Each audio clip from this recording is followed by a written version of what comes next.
Sorry, guys. We'll just go for it. Recording in progress. Well, John, you walked into an ambush here tonight. What part of that first quarter troubled you the most, and did you see anything like that coming? Well, of course they're playing with energy. It's the first time they were going to play a home game under Tatum.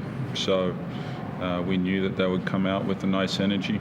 So we got it full force.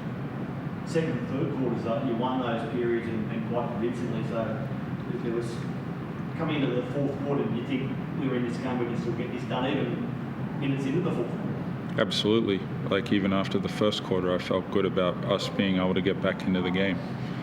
We showed the opportunity. We just didn't seize a couple moments that could have really probably made them a little bit more nervous than what we did. Do you want to elaborate on those moments or parts of your game you thought needed to be better going forward? No, like at the end of the day, they made shots. We didn't make shots. That's what basketball's about. Not many teams were able to do what the Hawks did against Bryce Cotton tonight. During his 6-game winning streak, he's averaged 30 points. Tonight he's kept to 7. How was he after the game? Frustrated, I imagine? What are your thoughts on that individually? Yeah, like everyone in that locker room was disappointed because we've been playing well. Everyone loves to get on Bryce when he doesn't score points, but he had 7 assists, 0 turnovers, I believe. Like, man, it's unbelievable what some people think when they just shut one guy down for one night, like, let's celebrate his success a little bit more.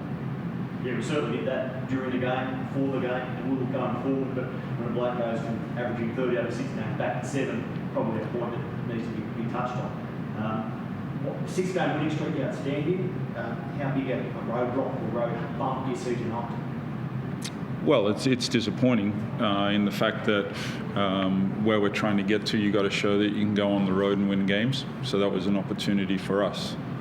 The other part, like you mentioned before, is we knew they were going to have some energy about them. So to come in and be able to combat that, but to their credit, they had a nice game. Yeah, as you said, the night was also, I will say, after defeating the Kings so convincingly last week, was trouble and fatigue a factor? Or did you think also after the new coach, did that also play a factor for you guys, not knowing the way he was going to play this game? No, like we just didn't play well. They played very well. That was the difference in that game. They had multiple contributors that were very efficient. I think they shot 50% from the field, 40% from 3. When you let teams do that, it's going to be a tough night, no matter who you're playing. And travel wasn't, no. Perth travels like that every time we go on the road.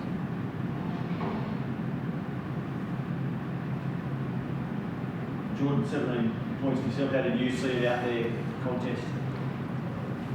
I mean, we definitely let them jump on us in the first quarter. I think Corey or Jesse, one of them said in our last huddle that this league is way too good to let anybody get a 20-point lead on you. You have to claw it back, especially from that far. But, as he said, we're disappointed in the locker room, but I also see it as something, we can go put together a good week of practice. Maybe not, sometimes you kind of get, I wouldn't say, I'll find the right word, maybe complacent kind of. And I don't think we're a complacent team, but we've been having a lot of success, and sometimes I feel like we can use this as even another stepping stool to go even higher, something to look back on.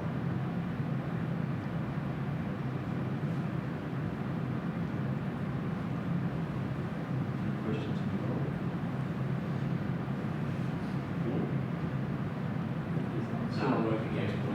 I'll ask a question. Missing Ty Webster, was that important to you guys? Yes, I think having Ty Webster absent tonight was very key for our team. Thank you.